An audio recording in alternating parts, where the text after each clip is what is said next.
Dean's shooting through glass now. I mean, he's just fucking... Life hacks 105. Life hacks 105. We are back again.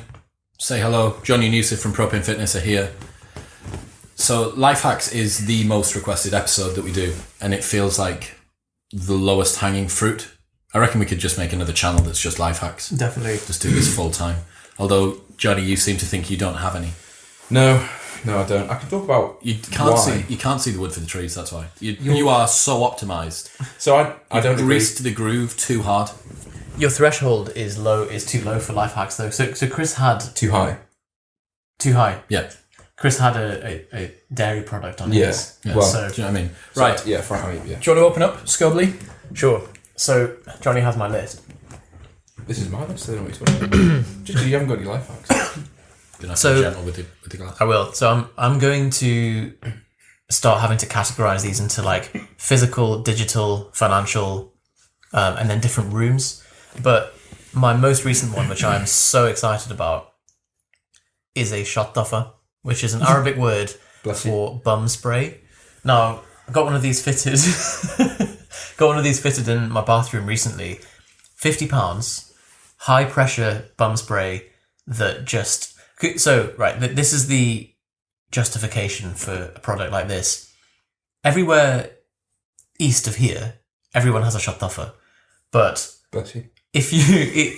if you get a bit of poo on your face, you don't just go, I'm just going to get a bit of dry tissue paper and wipe it off a couple of times. There we go. That'll do. Like, you'd wash it with something and then you'd clean it. And so... What about if there was going to be more poo coming from your face all the time? Then you'd accept you'd get some easy access spray that you can just hose it down and then go. So I've seen the hose that you're talking about, and the pressure that comes out of it is a bit terrifying. Yeah. Do you ever find if you're too central with the spray that you accidentally give yourself an enema? It's feasible, yeah. Like you'd have if you relaxed, if you pushed out. Yeah. What's that? What's relaxing like that? What's this medical? Yeah, like if you dilate your anus, then yeah. So the question is, how much ring tension does your sphincter have, and what water pressure is required to make the valve break? Yeah. Yeah. So for it to go. If you've got a loose pelvic floor, then then you're just going to fill up. I don't imagine you point it at your anus and press go, do you? Yeah, you do. But, directly at your anus. Like, I've got quite like good... a water balloon. So I think like... Like that girl out of Charlie and the Chocolate Factory that has the blueberries. Violet Beauregard. Yeah. Not Augustus Gloop. He's your favourite, isn't he? You like Augustus Gloop. But yeah, like you can always pull the reducing valve down a little bit if it's too much. Yeah. The other thing that I saw someone post on a life hack, which I think is just a standard thing, is they were like, oh, spread your cheeks when you go to the toilet. Like... Surely everyone does that. It's the same. No one's as saying, trying like, to squeeze one out from between clenched butt cheeks. Yeah, or like, lean forward. Like, well, no one's like. Yeah. Definitely don't try and have a shit at the top of a deadlift. Yeah, like it's so. I think some like I know I was saying your threshold's too high, but for some people your threshold's too low. Well, so I would take your shot duffer. Bless you. A step back. So you can get antihistamines and stuff, you know. So I was listening to a podcast that Shane Parrish did from the Knowledge Project. He's the guy behind Farnham Street, and on that they said the exact same thing, that pretty much everywhere east of here they use moist toilet paper. Toilet paper. That's my normal MO if I'm outside of shot duffer zone. Is what modus operandi. Yeah. Wet to the toilet paper. Wet the toilet paper. You're totally right. You would not usually wipe something dirty with something dry. So that what I was saying about taking a step back, why? So there's so much wiping required that you need a pressurized hose in your bathroom. Why not just green smoothies? Yeah, so like remove the need. Have we talked about green smoothies? Yeah, we've done it. We've done it, but you haven't talked about why you shave your anus. I haven't in a long time. Because it's like a jungle down there now. It's poor Amy. So all of this is just comes from I think a Muslim upbringing gives you an obsessional level of toilet hygiene, of anal hygiene. Yeah. Which is weird because the more I think about that, the funnier it is. Just thought of another one.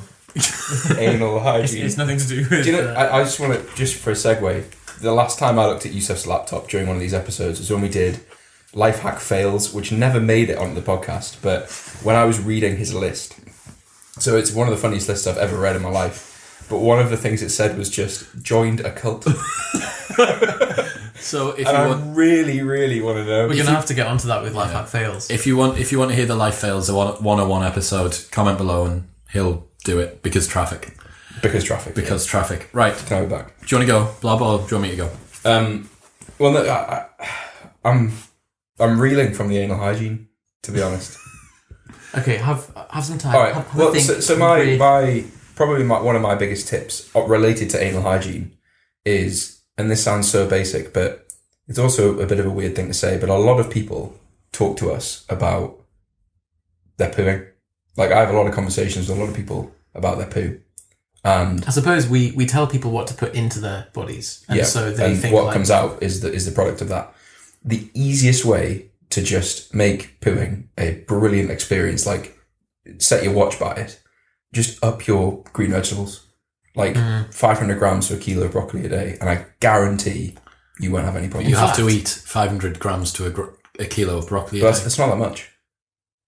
if you blend it down as well. Like if you go to Broccoli propanefitness.com/poo, there's an article on there. And sort you out. Wow. Top to toe. Sort you right out. So in fact, that's my tip. Fine. Okay. Because like it's overlooked, but actually like pooing can be a really horrendous thing. What was the Kelly Starrett quote?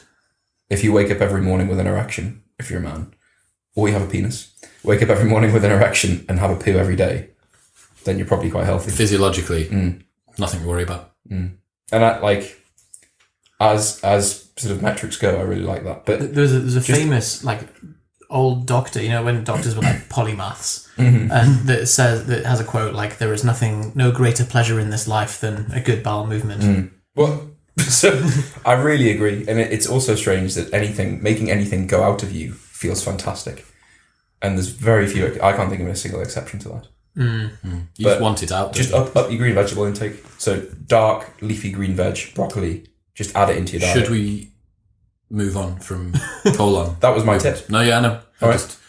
I think, I like Probably colon not. stuff. I like Such an opening. bum stuff. yeah, fine. Bum It is an opening or a closing. You got any bum stuff? No, I haven't got any bum stuff. So, first one that I'm going to do is one that Bring it back to bum stuff. everyone, yeah, we can do some more bum stuff. Everyone who follows me online will know, which is eat saurine. Not related to bum stuff. It will be. It will translate into bum stuff eventually. There's a bum consequence, isn't So there? saurine is the brand. Yeah. What is saurine? So it's a malt loaf, which is a fruit loaf. Does Squidgy. saurine make anything else? No, They just make I malt think they loaf. make it like a cake thing. Do they? I think so, I'm not sure. but We don't need to worry. You do not need to worry Sorry. yourself with anything else Yeah. that saurine make. All you need to be concerned about is Just the malt. apple and sultana and banana malt loaf. So, good example of how much Chris likes this. We came around here to watch the CrossFit Games a couple of weeks ago. Or at whatever point in the past, whenever you listen to this. I bought a few sleeves of mini ones thinking, like, there's plenty to go around. I think we had one each. And then I watched a bit of the games, went to get one. I'm like, Chris, where have they gone? He's like, I thought you were finished, so I just, by default, Malt loaf just around his ate mouth. the rest of them. Just wrappers balanced on my face. I've seen Chris put away large Yeah, amounts you of malt loaf. inhale People it. get disgusted by the way that I eat malt loaf, which is fucking crazy. Because they're looking at me eating malt loaf like you would look at someone taking out an unsliced loaf of bread and just biting off the edge of Yeah. it, which is totally not what's happening at all, because it's very different. It's very it's moist. It's like a dessert almost, isn't it, malt You loaf? can slice it, butter it, and put it in the toaster, but It's just unnecessary. So I think buttered malt loaf's fantastic. It's Very lovely, nice. but you're just adding in steps to something that doesn't need to be made any better. So the best way to eat saurine, first off, the main advantage of it is impossible to get that many carbs into yourself that easily. No other food is that calorie dense in terms of carbohydrates. Honey. It's not food. Is it a drink? So like It's as easy. non It's like- liquid. It's It's just it's so almost easy like to a get it condiment. in. So you're like, right, a block that's like that. Because you just go, No, it's Don't more. It's like a tortilla. So you open it up, wrap it out, and then you just feed it out and then So if you know when you're doing self-contained meal. like silicon sealant or Yeah, you push from the back. yeah, like Pritt stick. a polyfiller Pritt stick. Yeah, you just push it from the back. You can get a gun. You could probably buy one from Wilko for potloaf and just squeeze it. Yeah, exactly. Just And pumps then it into it's your like mouth. 120 grams of carbs in a single. I mean, anyone who's watching should be eating. They should be eating saurine right now. So, just on that note, obviously everyone knows about the magical carb-fat combination that just makes food irresistible and you can just keep eating it. So, like, a croissant is the perfect example because it's so unfilling and you can just pound Especially if you calories add from garlic it. to it. Really? So think of like, Oh, so as in like I'm talking savoury, you're talking sweet. not to a croissant. No. Okay, Oh, God, no. I see. God. So yeah, Not salt. an animal. Salt makes Maniac. you less full from a fatty meal. So adding, which makes sense. Like you add salt to chips and you can eat more of them. And so the other thing that if you're rice inclined, Iranian rice. You ever been to like a Persian restaurant? They'd have the rice with the butter on top and the saffron, and No. it's really like becomes very slippery rice, and you can just put it Pound away. it away. Yeah. So Also, there's something. rice is quite dry, isn't it? Usually, It's natural form. there's something special. The magic that is saurine. I don't think anyone really understands how it can works. you talk us through the flavors? Because there are some really So nice ones. chocolate's really good. Original, I'd just leave that. That's too basic. You don't want to do that. I think that has to be buttered. Original. That's beginner. Yeah, it does. That's beginner. That's entry. You don't really need to start on that. Just go straight for the banana. All you want is banana. Don't fuck about with these like lunchbox loaves because you get started and then you stop. It's So just, you eat the entire. It's just not you eat enough. the Is entire it? loaf. Yeah, it's. If you need to gain weight, or if you are an athlete, or if you are a human being that requires sustenance, buy saurine. There we go. That's my life hack. So there's banana. There's like 5 fruit, which is very nice. 5 fruit. There's Apple cinnamon. apple sultana. They did a blood orange and chocolate chip that was a screen for Halloween. edition. Nice. For Halloween, I got hold of some of that. Oh, damn. I've got I bet a you guy. stockpiled I've it. got a guy. Yeah, Okay. I've got a guy at HQ. My life goal is to become sponsored by Saurine. Saurine at Saurine HQ. I think on you can easily Instagram. get that. Man, They can't have that many people after that. if I'm in here on the next Life Hacks 106, and we're all just wearing Saurine t-shirts, They'd be and yellow Saurine hat. t-shirts, wouldn't they? Yeah, bright yellow. It make you look good. Thanks, man. You look nice in yellow. Anyway, moving on. What's next?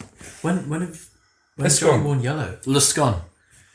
I Johnny's have got a my bloody yellow Enter Shikari t-shirt that would nowhere near fit me now. I used to have a green Ford Russia t-shirt. Anyone heard of Ford Forward Russia? Russia. Moving on. Okay. Have we talked about micro bags? No. Is this a In weird fact, thing? so this is another physical one. Let's move on to a digital one. Cool. So workingmemory.txt. So this is Carl Newport's idea of you have a permanent capture available on your computer with easy access at any time. So I always talk about like the most people don't have a capture. They might have some way of sometimes capturing some things in certain circumstances, but they don't have a universal way to just something comes into their general inbox, into their awareness, and they have to do something with it, or just capture it down and then process it into one of their systems. This allows you, at least while you're at a computer, it's the equivalent of carrying a notebook around with you. So you'll be doing a task, something comes into your head or something happens, you're like, oh, I need to fix that. But you don't want to be derailed from the task that you're currently doing. So you open workingmemory.txt, dump it down in there, get back to what you're Is doing. it just like a notepad? Yeah, so some people use a notepad file, the app notepad, like the proper old school notes. Windows one. Yeah, or notes. I use, because I use Evernote for everything else, you can have a little elephant in the top of the taskbar, which you click on and it opens up like a unformatted bit of text. You can just dump ideas into there. Does it actually add it to Evernote though? You can, but I just doesn't leave by it as... default. Yeah. Why don't you Alfred and then add it to Trello or? Yeah, so you can do that as well with Alfred. But having something that like thought I need to get rid Get of I mean, Yeah, the first carry on ever doing. one that we did on 101 was capture process. have a capture, and it also came back up on 103. There's so well because capture. I've got a list of stuff for capture because you need that's why Toby is a capture for like your mate sends you Web a link. links. Yeah. You're busy, you're driving, whatever. You want to put it into something and then Yeah. Best capture. So one of my biggest problems with capture is when I'm driving. So I'm driving and I'm like, I've thought of something. What do I do? yeah. So now it's just, hey Siri. That's good. Nice. Got it trained. So how do you do it? Make a note. You just say "remind me to," and it. Okay, cool. Because you only need said take advantage. you only need like 3 words of a cue, right, and it'll bring it back. Yeah, it's Which is a weird. single word. Single word. The only thing is, if anyone has any suggestions, because iOS 12 is coming out and they've improved the voice notes function and it syncs with Mac and all of that stuff. If someone can find a way to really quickly do a voice note, Swipe up from the bottom, add it to your. it's not as part. Maybe in the beta, it's not part of the options there. So does it open the app when you do it from there? Because you can have it in your dock at your home, so you can swipe up from the bottom and open voice notes from there, but then you'd have to press and hold. Are you talking about swipe up from the bottom and just press and hold? Yeah, some way. Just I know that sounds really pedantic to minimize the number of steps to do something, but it would be nice. Yeah, Why you should use Siri more. Siri never. But you are using an iPhone 5C. You get but Siri improves the more you use it. That's the Hey Siri thing. See, there you go. She won't shut up now. That's improved exponentially the more I've used it. There's hundreds of times where I'm lying there like, hey Siri, and nothing, and it just hates me. Arab. And your phone gets me over in 10 miles. But having that so that will work. That can be across the other side of the room, and I think of something. I have total if it capture. works. Have you seen Alexa? I don't think so. Alexa, Google Home, They're awful. Shite. Yeah, so I agree. Absolutely shite. Well, Julian was having sex with his wife, and Alexa just went boom. That's nice, and he was like, right. I'm unplugging Alexa. Fuck that. Right, Johnny, have you got one? So this is a book recommendation. Is that allowed? Yep. So I listened to, by recommendation of Ben, if he's listening, a book called Living with a Seal by a guy called Jesse Itzler, I think. Not one of those seals. So this guy's like mega successful, done multiple businesses. His wife created Spanx. Yep. So like very, very successful couple. Some fucking good genetics in that family, eh? Yeah. And he was like, right. So he was at a marathon or an ultra marathon, but it was a team ultra marathon, and so everyone's there in a team, and he describes it as this massive black shredded guy who just did the whole thing himself, and he's like gets to the end and he's like limping and there's bleeding everywhere, and he finds his contact details, looks him up, realizes he's this like extremely decorated Navy SEAL. Is he the one that wrote the post about he broke like 4 bones in his foot? And It's not David Goggins. I don't know. No. So gets his details, rings him up and says, I want to pay you to just live with me for a month. And he's like, I'll do it. It is David Goggins. David Goggins? Who's David Goggins? The SEAL. Oh, maybe he doesn't reveal his name. It's David Goggins. He just calls him SEAL. It's David Goggins. David Goggins? Yeah. How do you know that? Because the whole time in the book, he's like, I can't say his name. If it's not David Goggins, Uh-huh. then there's another guy that's done the exact same thing Right. and got him to live there. Did he make him jump in a frozen lake? Yeah. Yeah, it's David Goggins. Not the author. The Navy SEAL is David The Navy Goggins. SEAL is David Goggins. Okay. And the guy that you're talking about, the author is called Jesse Itzler. Jesse Itzler. Listen to Joe Rogan's podcast, search Joe Rogan Jesse Itzler, and you will get to hear the behind the scenes to that book, Shit me.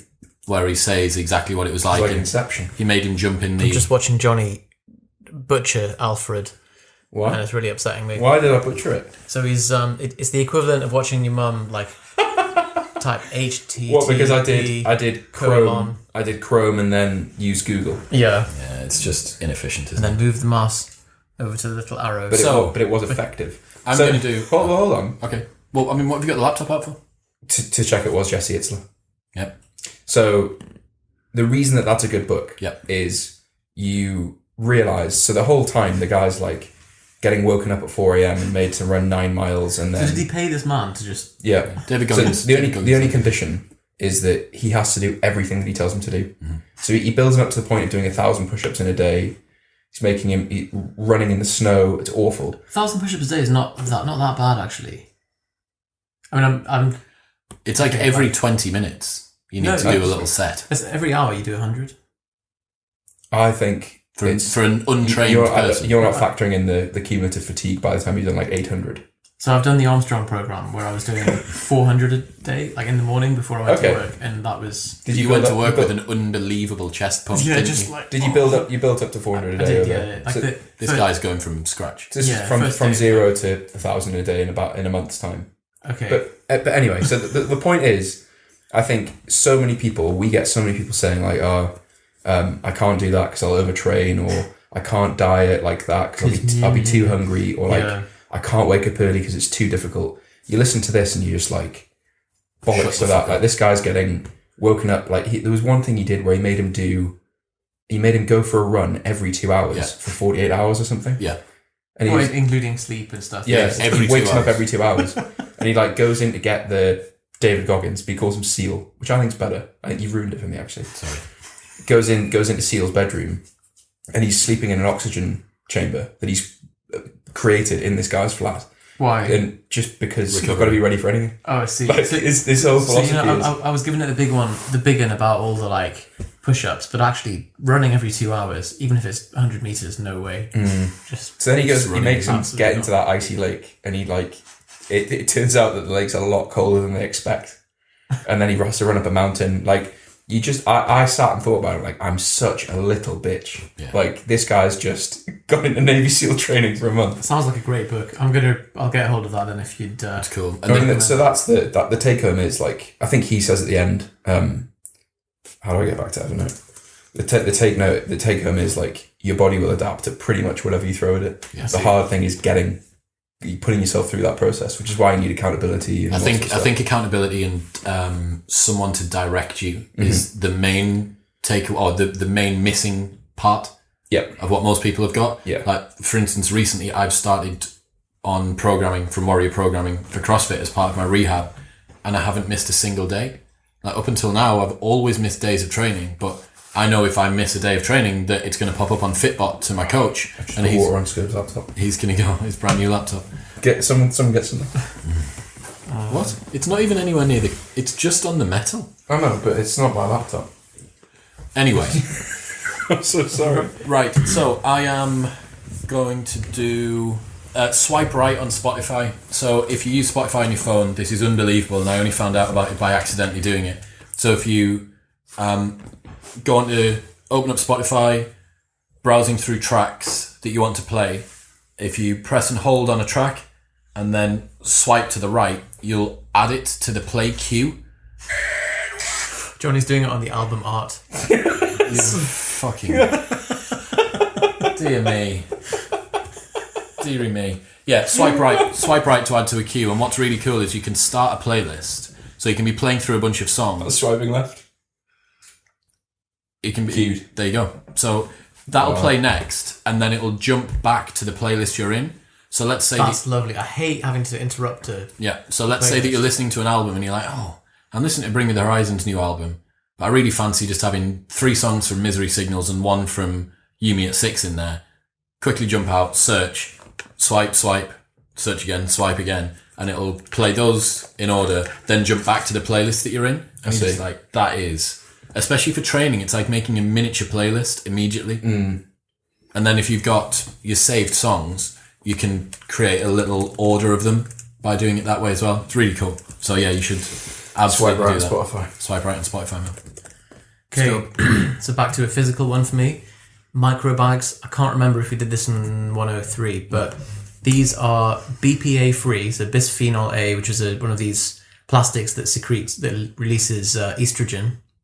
So you don't want that. So these don't. It's really angry, and it sometimes gets passive aggressive. In a sort of cyclical nature. Yeah, 28 days. So don't. You want to avoid that. These bags don't have it. You put vegetables or chicken or whatever in. Could be frozen, could be room temperature, whatever. You pull off the little sticky bit, fold it over, put it in the microwave, and it microwaves things to tender perfection within 2 minutes, 3 minutes. So you could take chicken, and because it's a semi-permeable bag, so you can put it on a plate, and it fills up with steam that's inherent in the chicken, and then like pumps in and out, so it keeps it circulating, cooks it through evenly, makes it really tender, and it's just the best way to cook. How much are they? They are like £3 for 200, something like that. So, like I bought a block of them last year and have barely used half of them so far. That's really good. Bloody excellent. That's awesome. So something I do is just like I'll put in some like a block of frozen ginger, some chicken thighs, some veg, maybe a bit of spice or something, fold it over, put it in the thing. So it's like it's a fast, slow cooker. Yep. Lovely tender chicken. Nice, that's good. Blob, you got one? You're the first person that told me that you could microwave chicken. It's a I never scary realised thing. you could. Oh, so yeah, you can't microwave chicken on the bone because it's something to do with the way that bone reacts Affects with the the thing. heating. Yeah, it doesn't cook the meat around the bone. You can only use boneless chicken when you microwave. There you go. You've got 2 for 1. There we go. Don't microwave boneless chicken. Yeah, man. Oh, well, actually, that you can microwave chicken, but not boneless. 3 for 1.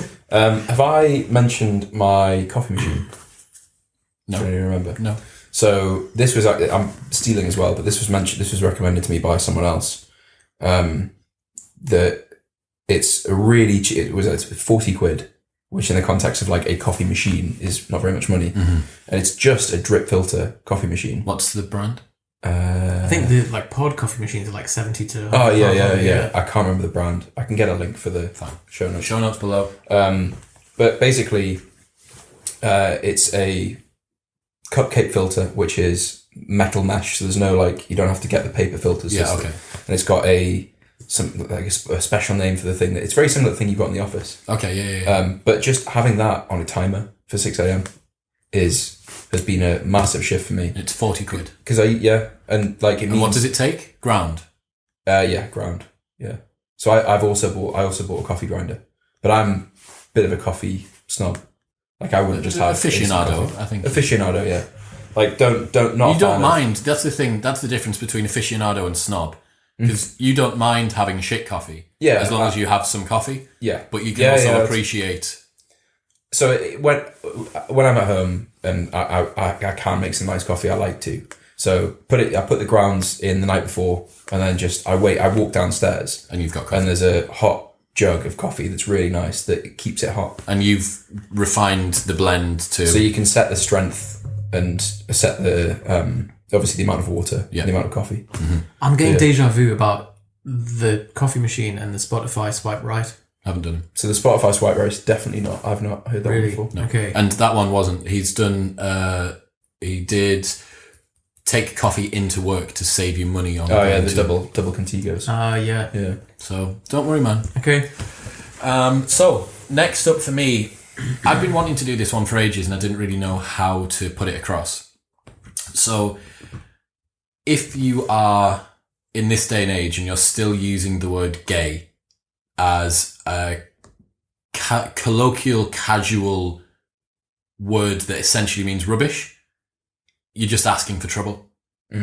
You will get someone somewhere is going to find real problem with it, and rightly so, because you shouldn't be using that word. So I think a lot of the time what people mean when they say gay is lame or rubbish, but what comes out is a word which is quite fiery. It elicits reactions that you don't want from people. They don't mean that gay is rubbish. That's just the word that they go to for it. Yeah. So what I realised was, this is a long time ago, it's longer than 5 years ago, I needed to cycle that word completely out of my language. I didn't want to resort to it at all. But when you stub your toe and you go, fuck, it was reactionary for me. So what I needed to do was come up with a solution for how I was no longer going to use that word. And for me, it was cycling out the word gay and using the word lame. And the advantage of using the word lame is it sounds so much like the word that you were using that it's a seamless transition between the two. And after forcing yourself to say the word lame for 3 weeks, 4 weeks, the word gay is out of your vocabulary, and you've insulated yourself from being in the centre of a big scandal. So I'm going to be the knob end, the devil's advocate for this, but lame. I this is people who are looking to be offended by stuff, but some people would conflate lame with someone who is paralytic or disabled, and so then it's like, it's referring to it as that. But I think the defense is something can be lame with no reference to that, whereas if you're calling something gay, that you can't fall back on I just meant the happy version of gay. It's not quite the same. But the words cretin, idiot, imbecile, moron, all of those were clinical terms for someone with subnormal IQ until they became standard. Indoctrinated. Yeah, they just became a standard vocabulary, and then they became a. So the etymology of all of those words are medical. They were all medical words, and it's spastic. I suppose the difference there is that what someone's using that to almost try and get that across, aren't they? Mm-hmm. Like, whereas saying something's gay, like you aren't saying that that's homosexual. You're just using it as a way of Reaction, people have conflated that word with meaning lame or rubbish, essentially. So, like you were saying, you stub your toe, and you shit. You don't mean like feces. You mean like it's just a bad thing. That's when people. JP was saying it's the same circuitry that's like screaming, like a primal scream. If you've ever heard someone accuse someone else that's being a wimp, if they've ever used the F word, which I'd rather not say because that elicits a little bit more bad reactions. The bundle of sticks. Yeah. Right. Yeah. Pork balls. Faggot balls. Pork ball. Oh, I've seen them in the freezer. Pork faggots. They don't mean that's a bundle of pork balls. Mm-hmm. You're a pork ball. They don't mean that. I think we should start using that. What they mean is you're a wuss, you're a Nancy boy, you're a pussy. I wonder if wuss and wimp were probably. Yeah. Anyway, my point is that you shouldn't be using the word gay to refer to anything really, and cycling it out and using the word lame is the easiest route that I think you can find to doing it.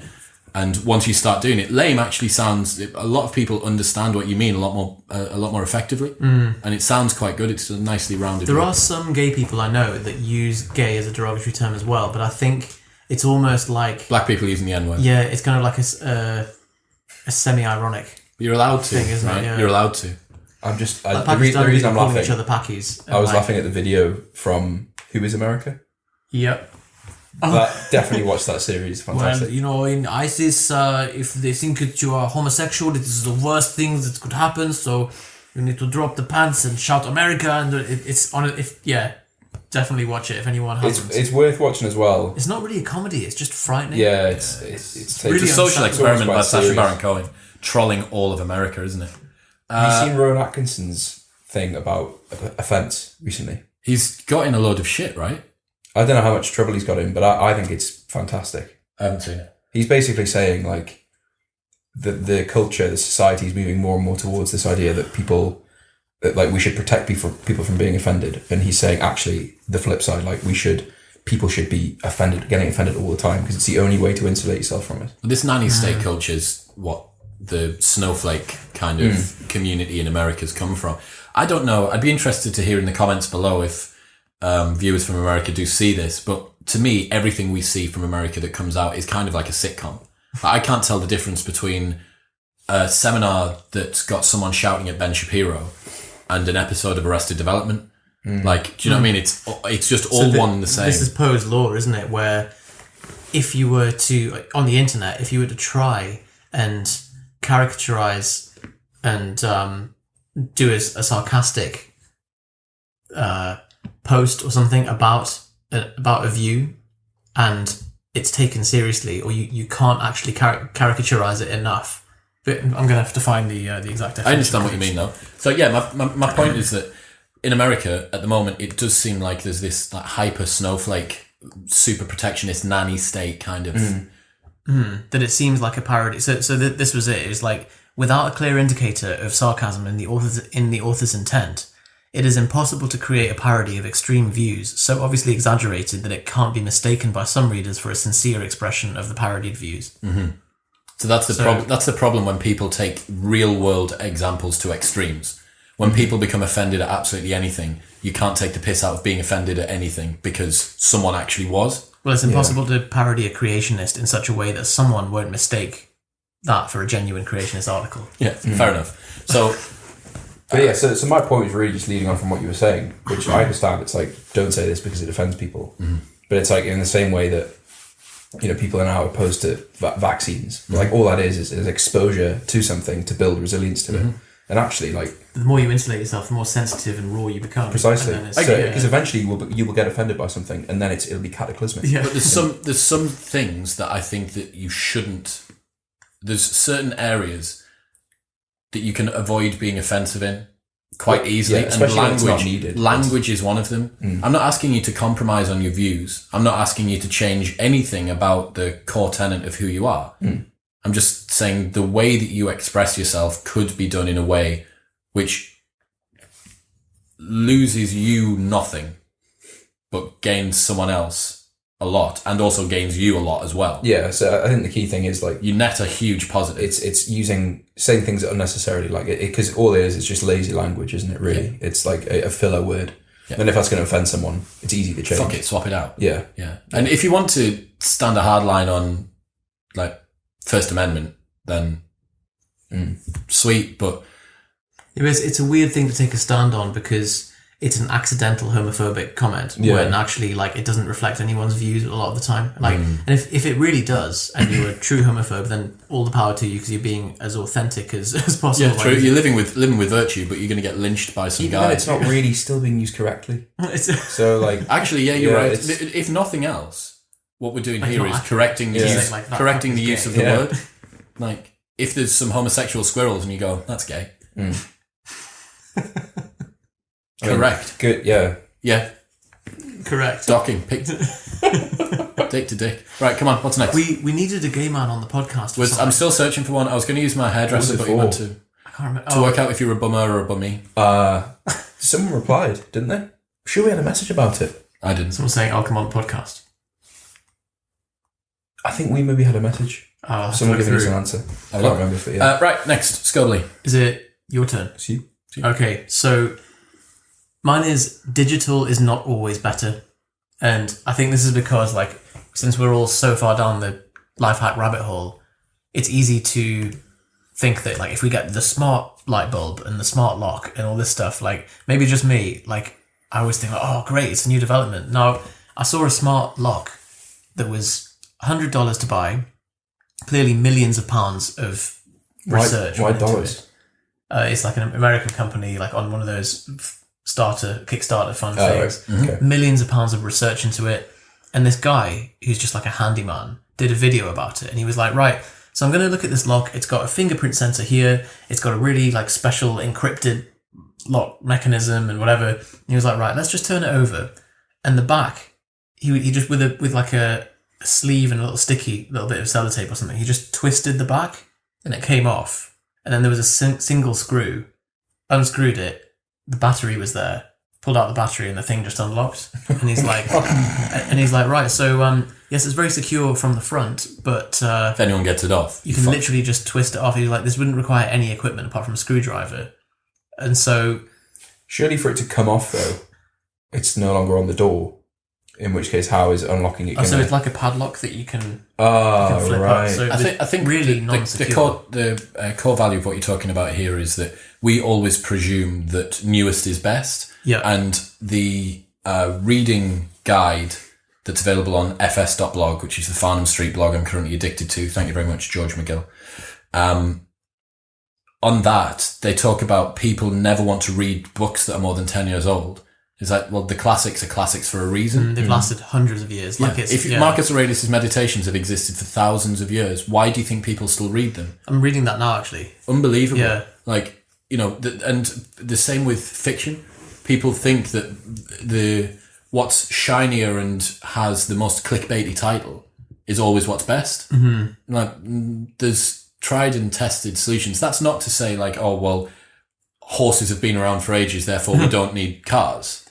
I wonder whether part of that's the effort thing that, like, you see now that people know how to tap into our, like, top 5 tips to be productive. And you're like, oh, well, I'll read that rather than, like, sit and read some hard book because it's older and it's more difficult to penetrate. But definitely for me, I found it more difficult to relate David Allen's Getting Things Done to nowadays because he's talking about pages and filofaxes and stuff. So and I'm like, no, I need this optimized for Evernote and iCloud. I suppose he's done it. Oh, really? Where is it?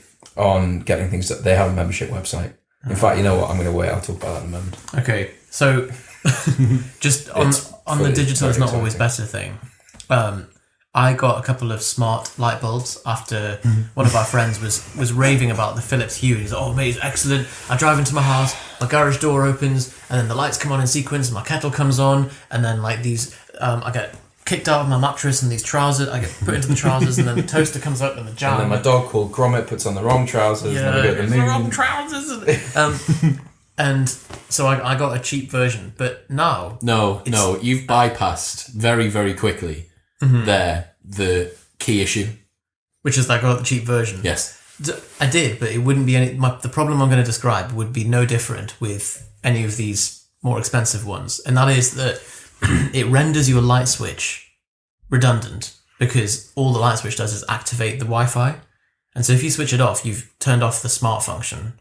If you turn it on, you then have to go and find your phone from wherever it is in the house, scroll to the app, open the app, wait for it to connect, turn off the light or turn on the light. So if anything, it makes turning on or off a light so many more steps. Mm-hmm. I went into your room yesterday. Yeah. Flick the light. Yeah, but you have to turn it off, then on, then off and on again for it to work as a normal light. So Jesus Christ. So like, and same with my microwave. I've got an analog microwave that you just twist the thing and it goes ding. Yeah. Absolutely great. Like, so when I'm using the micro bags, put it in, just turn it a bit, rather than having to faff around with like defrost mode and put in the number of minutes. And it's like, if you want just the minimum number of, so like same padlock, light switch. I think this is why progress, especially technologically, occurs in large jumps. Mm-hmm. And the incremental changes that occur in between them are really people just repackaging shit that already exists. So you heard about the Bluetooth salt shaker? And like, I don't know what it needs, like what function they've done, but someone's been like, oh, Bluetooth is a thing, let's just put it in a salt shaker. And you're like, it's going to be 5 times the price, it's going to break, and you have to have a device to sync it with. Like the way that I feel about the smart bulbs thing, and I've seen them in the Apple shop been around for a while, and I've always looked at it and thought, what is that solving for people? Because ultimately, you want a bulb to be on or off, don't you? Yeah, and I know. The thing that's given me the most value, and I get so excited when it happens every time, is just a physical plug timer. You know, the old school, like you set the time, plug it in, and then when it gets dark, the lights just come on their own, and it's like that was like a £2 thing that you just plug your light into. So someone may disagree. I can think of a number of viewers who will disagree, but for me, smart homes at the moment are just, everybody wants to have some Elon Musk 3018 fucking like glass, infinity glass everywhere, controlled, like Equilibrium. You seen Equilibrium? Like that. That's what they want. And you're like, no, it's not. Like, all that your Alexa can do is fucking save things to your notes with misspelled words in, or like add shit to a shopping cart. Or play Spotify. Or, it's bollocks. Like, the technology is so far behind what we need. One of the things that I know Philips Hue does, you can have in your room, you can have the lights hooked up to your TV, and when stuff happens on your TV, it'll move the lights. So let's say a car's coming towards you, it's a blue car, it'll make blue go around the room. Mm-hmm. Okay, cool. That's quite a kind of interesting cinematic. It's an epileptic's wet dream, isn't it? Like, it's just such a like. Well, it's nice. It's not necessary, and like I think the point of smart home is you're removing. It should make it easier. I think it'd be distracting. Yeah. So like, Darren, you're cuddling up, like you got the nice synthetic blanket on, and you just want to have a peaceful. And you think the police are outside. Yeah. Your lights are flashing. Darren got a Nest Home thing for a thermostat because he was like, oh well, apparently it learns. But you got the hub.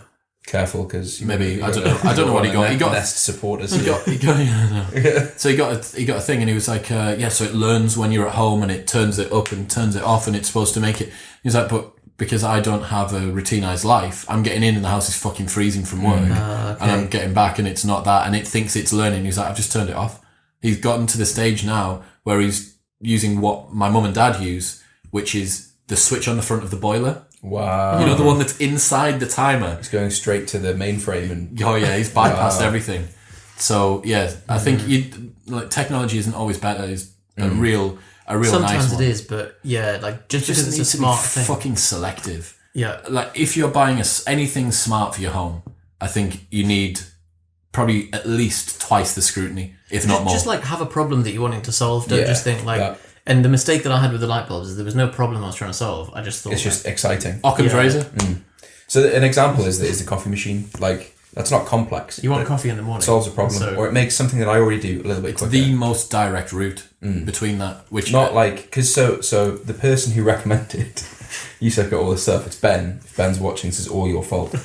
He was getting excited because Nespresso have released a Wi-Fi coffee machine, and I was like, okay, but what are you gonna do? What are you gonna use that for? is it so you could flick it on from when you're away? Yeah, but like, So Benny had the same thing, got a Wi-Fi kettle, and he's like, well, I still have to fill up the kettle. yeah, precisely. So like, there's still, and also like, how fine tuned is everybody's life? Where like the minute that you would take to go and press the kettle on, So here's you can't give that up anymore. waste that. I think Yeah. for a lot of the people that are going to be watching who are potentially obsessive optimizers, of which I guess we broadly fall into categories to one degree or another, you need to look at, am I avoiding the hard but important stuff Yeah. to just tack something onto the side? Yeah. Like if you're sitting in bed looking at your phone for 15 minutes before you get up in the morning, like what the fuck's your Wi-Fi kettle doing?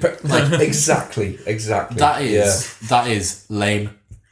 Yeah. I feel that way about so many. It's like people. It's like when someone's obsessing about saving money on a purchase, and then they like spend Blow 40 it quid on. on a night out. Yeah. You're like, Or they're paying What do you hundreds of do? pounds of interest on credit cards. yeah, every but month, they're like, you know, oh, I don't buy lattes. Okay, I don't buy Starbucks coffee because it's a waste of money. It's like you are looking at a tiny piece of a puzzle that is cracking and broken, and like, So but it's yeah, I think that as a whole massive topic we probably should cover in an upcoming episode, because I've been thinking about it an awful lot recently. I've been reflecting on trying to do the basics just really, really well. yeah, And that's where you elicit because downstream from the basics, there's a lot more things that go right. If you don't use your phone in the morning before you do your entire morning routine, you laughing, the rest of your day will go so smoothly. So I think there's a simplicity in any field. You get to the point where it's like, actually, all you need to do is this simple thing really well, really consistently. And we were speaking about this with productivity, how there's an article from Tim Ferriss where he talks about if all you did was work uninterrupted for 2 to 3 hours in the morning on the most important thing for you to do that day, The thing that scares you the most. you would isn't be it? like up in the top percentiles of the most productive people in the world. Totally right. So you don't need like Evernote and anything that you need. A list of things, look at it and go, what's the most important thing? I'm on gonna the do list? it. I'm going to do just that for 3 hours. And but like people don't do that because doing the most uncomfortable thing is often like intimidating, difficult. Like we procrastinate on it. We don't want to do it. And there's that thing in everything. Like, Well, we believe that the object that we're going to purchase is going to be the answer to our questions. yeah, Like, it's the exact same reason as to why people believe in fat-burning tablets or why this next diet's going to be the next thing. You're like, no, you just really could do with doing some exercise. How often are you training a week? Oh, well, I got in to do a morning walk on Sunday. And you're like, okay, why the fuck are you bothered about a fat-burning tablet when you're not training? Like, yeah. and the same thing with, I fall prey to it all the time. Like the other day I was going to buy a new meditation cushion. I'm like, Oh, not that one. Okay. Not the 120 quid one. For heaven's sake. Bloody hell. I was going to get a new meditation cushion. I'm like, you don't need a new meditation cushion. It's not going to help you meditate. And The other one that we're referring to is like $130. What's it called? Can you remember what it's called? I can't remember, but it's like it's a vegan friendly, Non-GMO, paleo, gluten-free. really clever because they've got a really nice like sales page and It's looks just- really Like, at that point, just sit on the floor. yeah. If you're that worried about Well, what you're sitting that's what I was like. I can just sit on the floor. I have a floor. Yeah. I don't need And anything. you have a floor wherever you go. Like, There's always a floor. There's always the a floor. environmental impact of making any Unless you're a fish. isn't there? If you're a So, like, fish, you could do with that cushion. if you're a fish, yeah. If you're a It's fish. still technically a floor. You might not be able to get down there. Yeah, that's the and there's trouble, those the pressure. angler. Make your ears pop. There's those angler The ones. things with the ball, the light ball, and the big teeth. Yeah. So very interested if anyone's watching and they're thinking like, Yusuf, you're just not using smart light system correctly. If anyone someone has could- So It's I just looked up on the Philips Hue website because I thought, like, I wonder whether there's someone Philips Hue have thought about it, but it says your main light switches are redundant with Philips Hue. Really? Yeah. So I think they're bringing out smart switches. okay. I mean, I'd like to know. So if they're someone has, replacing like, switches with. Which I mean, the irony goes beyond what I think we're able to discuss. Really, the cost but, goes. like when it's like, let's make a smart, like, oh fuck, let's make switches we can put on the wall. Smart God. switches. Yeah, it's true. I think there is something where you can get paint that you just touch the wall and it turns the light on. Now that I think is fantastic. So you could turn the light on or off anywhere, like a double tap So what anywhere that's in doing your room. is solving a problem. The problem is getting up and turning the light on and off. But so I imagine the paint is 3 times as expensive. You still have to get 3 tubs of it, Yeah, of course. and like the whole thing. And But But it's your solving issue the there problem is- that the Philips Hue is trying to solve, which is that it's inconvenient sometimes to turn your The light on. difference there is that there's someone for whom that cost is going to be insignificant, and for that's them the- that's okay. Whereas for no one, the inconvenience is acceptable of the light switch not working. yeah, There we true. go. Johnny, you're up. You got one? Yes, I do. And it's sort of in the same vein. It's another book recommendation, and it is Happy by Darren Brown. This is the one where he slates The Secret by Rhonda Byrne, isn't it? He slates a lot of shit. He slates He's a a lot bastard, of isn't what he? we speak about on this podcast. And I listened to it on a plane on a way to one of many weddings that I've been to. That's the reason Johnny hasn't been on the podcast. I've just been a lot recently. stacking weddings. I just love a good wedding, so I've just been going to them. Can you do wedding hacks? Well, you Probably, you yeah. batched them, didn't you? So Not on purpose. I was actually really grateful for the way that they were batched, but anyway. Yeah. So I remember I got on the plane. It's a 5-hour flight to Cyprus. Listening to Darren Brown's book on 2 times speed. Got on the plane, like, still, goal focused, productivity focused. Got off the plane thinking, I'm not sure there's any point. Honestly. Can you give us a synopsis? So he speaks a lot about he uses borrows concepts from a lot of people. He borrows a lot of concepts from the Stoicism. Borrows some concepts from like thinking fast and slow and predictably irrational. But basically that we are always just constructing a reality to try and create happiness. But happiness is never something that we'll arrive at. And it's more about the experience in the process. So he rubbishes a lot of goal setting and stuff that I remember starting going into it thinking, I feel like from the amount of reading I've done on this, I've got a pretty well-formed opinion. And I was like, you know what? He's right. Like He just yeah. Trojan horsed you. Because he's clearly, for anyone who follows Darren Brown, like he's clearly a very intelligent man who's taken the concept of happiness and thought, I'm going to really dig you into got the this. steamroller out, And he's dug up lots of concepts from lots of different places. And I think really it comes back to, so he talks about how you can be convinced to believe anything, which is the crux of all of his work. Yeah. So he's like, I've convinced people to believe that they've been Zombie apocalypse. exactly. So with that, you can also be convinced that you are or aren't happy by a series of stories or thoughts you believe, and that goal setting or chasing something, you're convincing yourself during that process that you will be happy when it happens, but you never are. So I would read the book. If you've got Audible, that's how I listen to it. It sounds obviously I haven't read it, but it sounds a lot to me like the argument to hedonic adaptation, which is this object is going to give me fulfillment. What we are doing with the goal setting is just replacing the object with the goal. Yeah. However, the difference that I think there is that when you break goals down into targets that are daily targets, you get a different sense of fulfillment from overcoming an obstacle. Definitely. Yeah. Like you don't get a sense of fulfillment from saving £10 towards the car. But the steps are more granular. Feeling like you're making progress and moving forward. Overcoming and having adversity and getting past it, I think, is a core tenet of what makes human life quite There's worthwhile. something that a guy called Tim Urban, who writes a blog called Wait But Why, which is also fantastic. But he talks about happiness as being like nailing a Tuesday, and I think most people live their lives in a way of like, I will be happy I will be happy on Friday night. I will be happy when I'm on holiday. I will be happy when I've had a promotion, rather than like today was mint. And like tomorrow's going to be class as well. Remember when that was one of the names for this podcast before I did it? It was going to be called Crushing a Tuesday. Or do I have to go and get Lex? Do not need to. And if anyone wants to know the reason for that, they can send us a message. We can do a full podcast on why we need to go and get Lex. We always do. So yeah, read Darren Brown Happy and check out Wait But Why by Tim Urban. Fantastic. I'm going to do a couple. We haven't done Dropbox. So if you don't know what Dropbox is, it is a cloud-based file storage system. There's a number of ways that you can do that. Apple have got one built in. Amazon even have one. So I opened up a Kindle Fire. AWS. Is that what you mean? Amazon Web Services. Is that what it is? Well, so AWS is like the hub, the beast of like I didn't realize it. Let's not talk about it. It's too complicated. Honestly, it's like the veins of the world. Just running underneath. So most things that you interact with that's a file, it's probably on AWS. Bloody hell. Okay, so Jeff Bezos in the center of it all. Anyway, Dropbox is a cloud-based file hosting service, but the difference is that if you've got it on, do they have a?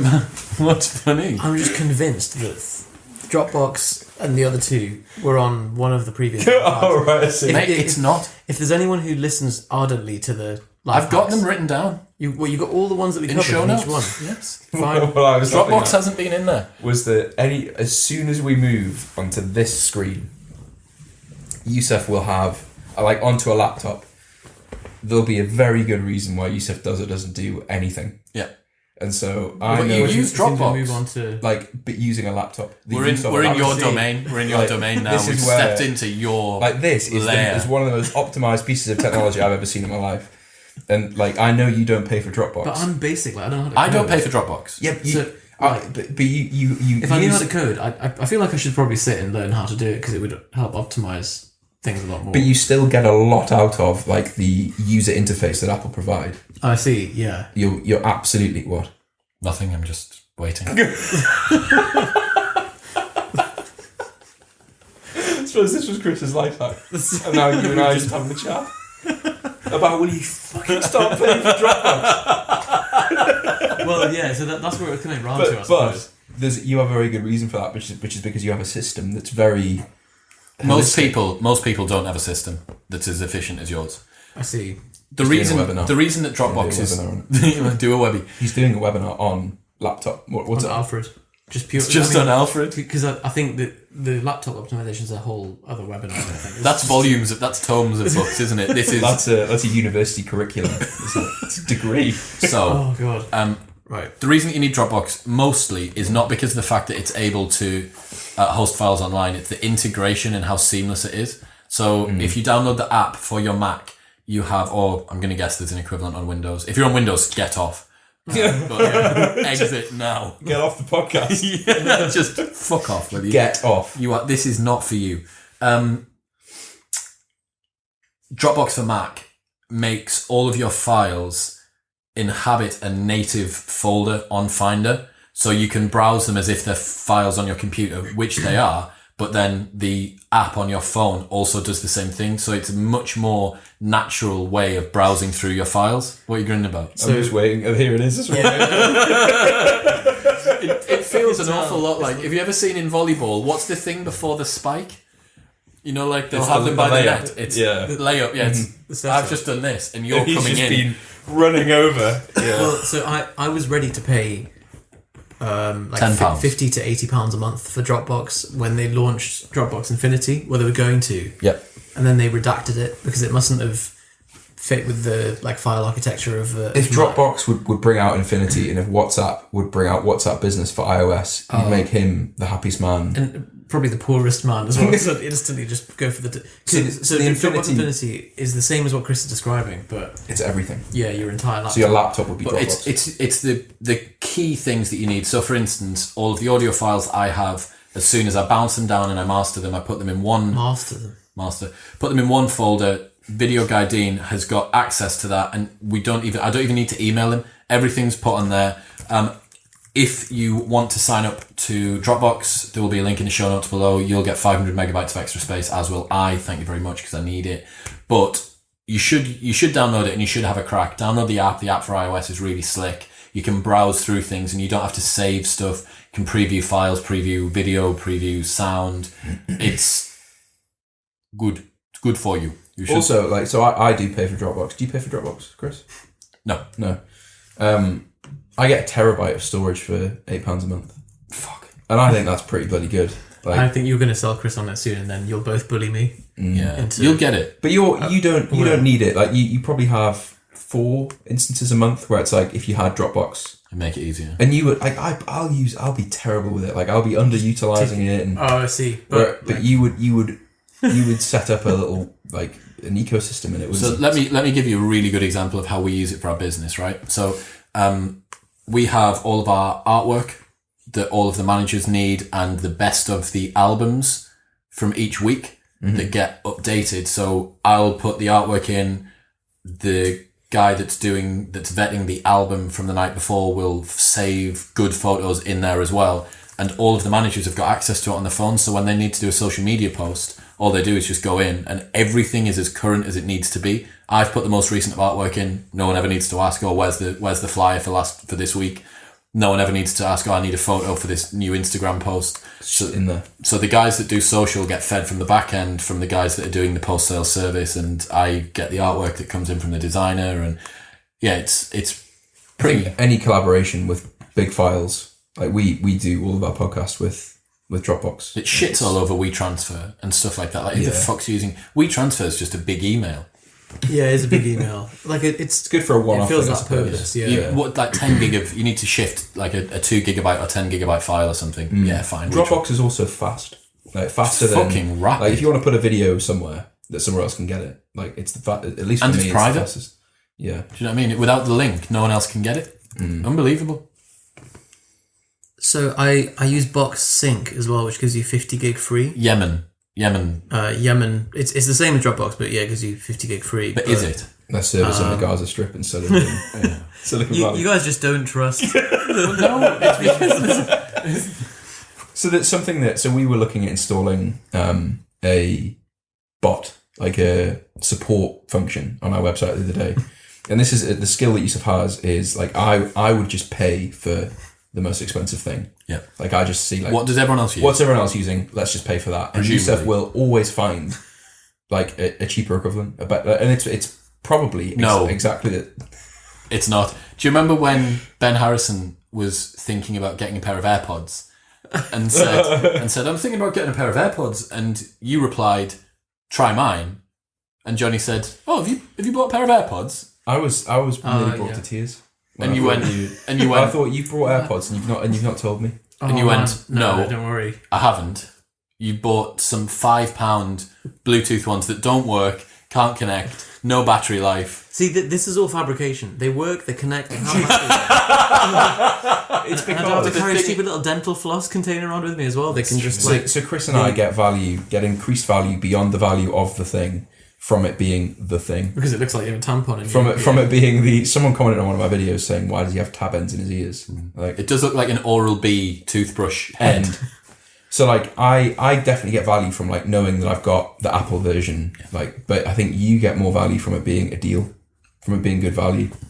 Possibly. I mean, also, I just didn't have £150 to spend on like a headphone. I thought, like, but if you did, but would you? if I did, I would. Yeah. Fair enough. Like, I mean, that's about as big of an accolade as you can give anything that we. but like, there's a lot of things that if I had the money, I would do. I think the principle that you still operate in though is like, what does it do? Can I achieve the same thing for less? Yeah. And you would get a lot more value from that. And I think that's your skill is finding that thing, and most people don't. And like if shop it's around. 10% cheaper, I'll just go for the Apple one. But this was £15. Yeah. And convenience and expediting whatever the process is, I think, is where me and you come in. Whereas, and that's our core satisfaction comes from this process being as effective and as efficient as possible. Yeah. Whereas yours is as discounted as possible. I'm definitely though, like, I'm basic bitch when it comes to like. So, like, you'll have the best bank account. Like, even stuff like Alfred is the result of you searching and searching and searching for a solution and finding something. I waste a lot of time searching. But you get the gems, don't you? I get the gems, and I hope that, like, collectively we share the gems to you guys, because... that's the point of life hacks. Yeah. Crowdsource your personal growth. Can we... You've done one. You've just done Dropbox. I've just done one. Done with Dropbox. Done with Dropbox. Can I piggyback off your focus matrix? Oh, yeah. Oh, because you got the top just- one. The top I end. already had the top one. Already had the even pro. know that so Johnny called me up. I was going to suggest this app that and Johnny called me up yesterday and was like, I didn't realise, but I actually have the premium version already with the bundle for the other one, which syncs. So the bundles just comes with the pro. Right. So that'd be why I got it. So I really like the Pomodoro app, which is called, I always get it wrong. B-Focus Pro. B-Focus Pro, which is brilliant. And it's the same company. So they made a sync Can you version. explain Pomodoros as well? Have we done that? I went through Pomodoros at length with Dr. Ewan Lawson. Did you? Yeah, man. He wrote his entire contribution to the book The Healthy Writer on Pomodoros. Went back and looked at 120 Pomodoros and was able to track exactly what he'd done on each of them. Wow. And he does the 20-20-20 rule, which is every 20 minutes, although it's 25 on the Pomodoro, every 25 minutes, he'd stand up, look at something that's 20 feet away for 20 seconds to reset your ocular nerve and your ocular muscles, because it helps you refocus on things, which reduces tension, headaches, and a whole bunch of others. So if you haven't listened to it, it's an absolute belter. Dr. Ewan Lawson. I recommend the Pomodoro book to you, didn't I? Yeah, Francisco Cicerelli or whatever he's called. The illustrated guide. It's on my Kindle. So he recommends like basically 25 minutes of work followed by 5 minutes of like as close to sleep state as you can get. Yeah. So if I'm doing it at home, I just do a mini meditation between. I didn't know about that. Try and like absolutely turn off. Because the theory is the harder you rest, the more you can keep going with the focused work. It makes so much sense, but that is bloody cool. I'm gonna write down 20-20-20 and. Because also think how much meditation you would accrue across a day. True. It's only 5 minutes, not a lot. But if you're doing 10 Pomodoros, suddenly, like you suddenly. Who's doing 10 Pomodoros? Me? It's like 50 bonus minutes, isn't it? Not in a streak, but you'll do like 4 and then a longer break, and then 4 and then maybe 2 at the end of the day, or something like that. Okay, that's an incredible tip. So there's 2 articles that I've read recently, which are both people who used to be like workaholics, so 40, 50-hour work weeks, and then just were like, right, I'm just going to do 8 Pomodoros a day, and they got more work done through prioritization. Law, isn't it? Yeah, but they're really cool. But so Youssef recommended Focus Matrix to me, which is made by the same people, which is built on the Eisenhower matrix. So the idea of you have things that are urgent and things that are important and things that are neither, and you have a quadrant that you can set up of things that intersect. So urgent and important, prioritize, do right away. Urgent and not important, delegate if you can. Oh, really? Well, this is the ideal. You should hand it over to someone, delegate it, automate it. Oh, sorry. Urgent and not important. Urgent and not important. Don't. Important but not urgent. Schedule it out and make sure you do that stuff, because that quadrant, even though it's not urgent, the important but not urgent stuff is the thing which will grow you as a person, but you never get around to doing because you're too busy fighting fires. And then not important, not urgent, not important, not important, not urgent. Just dismiss, sack it off if you can. And you feel like a dick for even having why things have I got like this that on my on your list? list. Yeah. How's this helping your productivity? I think it's so it's an app that just does that. So I didn't realise it has a capture feature built into it. So Yusuf rocked my little world the other day when he told me it did. Or has an inbox. But just I think it allows you, or what I found from it, I just used it for 2 days. But like immediately you're like, I have to put this item in one of these 4. Which is it? And you have to justify to yourself, like, why is it important? Forces you to reflect on the task. I think it gives a bit of a gap between just and like a bit of mindfulness. Should I actually be doing this? Because I think that's the most important question. It's exactly what both of us need as well. Yeah. Because we were saying yesterday, like, I no longer procrastinate, but it's not. Which is a massive statement. He said the 2 times I've heard him say that, he just says it, but like, I no longer do any procrastination. That's like the time when he went and sat on a rock and eliminated envy from his life. How old were you? 16? 19, yeah. 19, and was it jealousy or envy? Similar, yeah. We'll have to go into it another time. Eliminated envy from your life, sat on a rock? I think it was ready to go. It was just the final 2 hours. Right. But anyway, sorry, you were saying you no longer procrastinate. So I no longer procrastinate, thinking that like, oh, that's the solution to all my problems. But I still, my output and everything is still lower than it should be because I can't prioritize. And so this app has been, it's not the app. It's just, as Johnny said, like taking the space to say, does this need to be done now? And actually just doing that one thing for a long time rather than switching between. Because the problem that Johnny and I have, and I'm sure you definitely have, is you wake up and you're just bombarded by requests and stuff to do. And so anything that comes up just jumps to the top of the list, and you try and do that for a bit and stave off that fire, and as a result, there's so much time and focus lost in switching tasks. Yeah. That Dr. Ewan Lawson on the podcast said multitasking is for muppets. yeah, That there's absolutely no evidence, no research to show that we can multitask. Cal It just feels Newport's productive. book, Deep Work, yeah. is the Bible for this stuff. Like, just sink your teeth into what is the most important thing to do, the most urgent and important thing to do. it's an incredible book. Work down. Yeah, it is. I think just remembering that It makes you feel like a dickhead. so all this stuff does for me. Like, you can only ever do one thing right now, and so like if you feel overwhelmed, like great, there's a long list of stuff to do. There's something Burkhan talks about in his book, Martin Burkhan's book, where he's like, Overwhelm is not a thing. Doesn't exist. Can you find overwhelm anywhere? I can't see any overwhelm. It's all in your mind. It's a that story. was Yusuf's best Martin Burkhan impression. He's from South Shields. So he's like, some people say, oh, I've got so much washing to do tomorrow. It's like, no, you don't. There is a large pile of washing.